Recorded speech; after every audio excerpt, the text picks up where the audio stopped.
Hello, my name is Seraphin Matthews. I was going to talk to you a little bit about William Jennings Bryan today.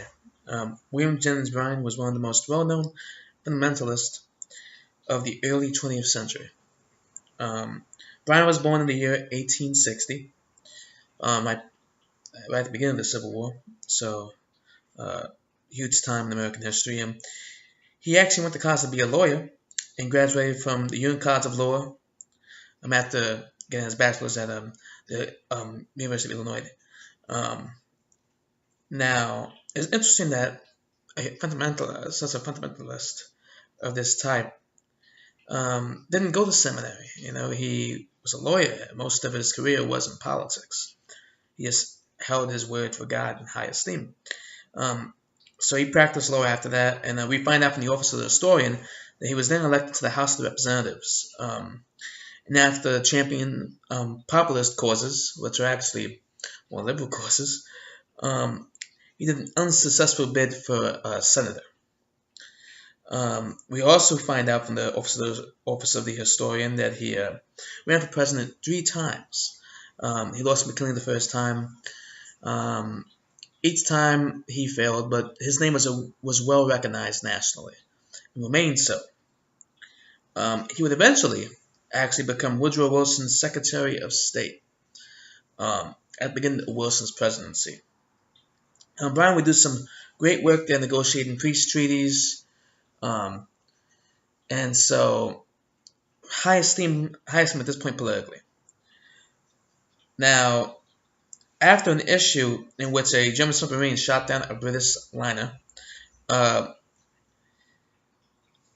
Wilson spoke to the Germans, sent them a letter about the fact of neutrality. It was in neutral waters when they did this. Bryan also felt that England should have received something for this. And that's actually an interesting idea in itself right there.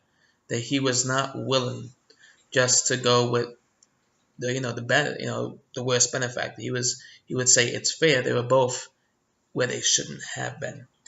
Obviously Wilson was not going for that, and the second and Wilson spoke to Germans again after that, and Bryan decided to resign after that. I think that really harmed his thoughts and his way of thinking, and so he decided to resign. He spent most of his time after that battling his evolution in schools, writing pamphlets against it, and we find it out from Mark Hainaut in the history of Christianity in the United States and Canada.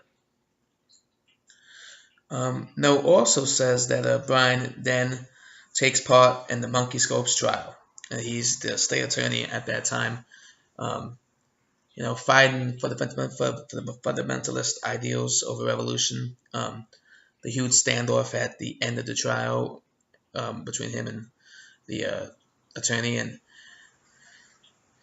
fundamentalism, if anything, showed at that point, at least at that point in history, evolution was wrong. Um, but we can see from this, we can see from his entire career, politically and at the end as a lawyer in this trial, the legacy, both politically and in religious matters, that he left on this country on the fundamentalist movement. He would die very shortly after the trial, which is sad in a way because, after that, who knows what he could have done politically if he decided to re-enter that realm. But thank you very much for your time.